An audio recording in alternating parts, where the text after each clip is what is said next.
एक समय की बात है। समुद्र की गहराइयों में जलपरियों की एक छोटी सी जाति निवास करती थी।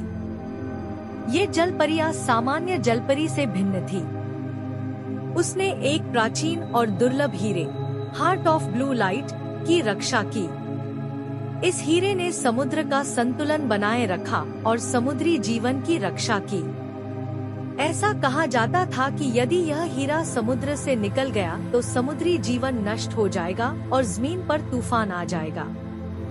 जलपरियों का मुखिया नीला हीरे की रक्षा के लिए हमेशा सतर्क रहता था, लेकिन इंसानों को इस हीरे की कहानी पता थी। एक लालची आदमी शावेज ने समुद्र की तलहटी में जाकर हीरा निकालने का फैसला किया।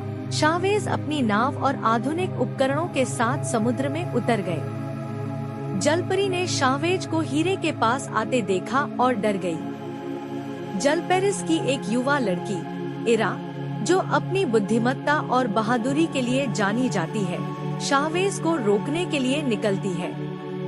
इरा जानती थी कि मनुष्य धोखेबाज और लालची है, और यदि यह हीरा उनके हाथ लग गया तो विनाश निश्चित है।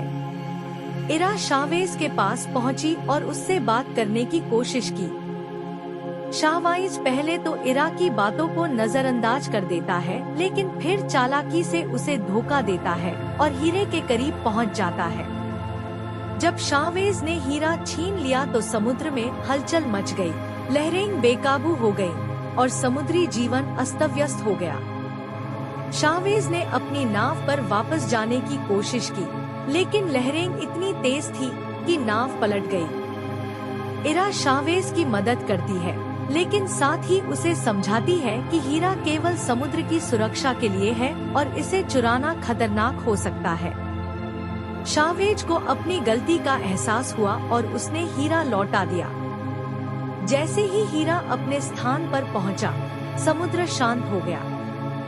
शावेज ने मनुष्यों को समुद्र की रक्षा करना सिखाने का वादा किया और इरा समुद्र की सच्ची संरक्षक बन गई, जो अपनी दुनिया की रक्षा के लिए हमेशा तैयार रहती थी।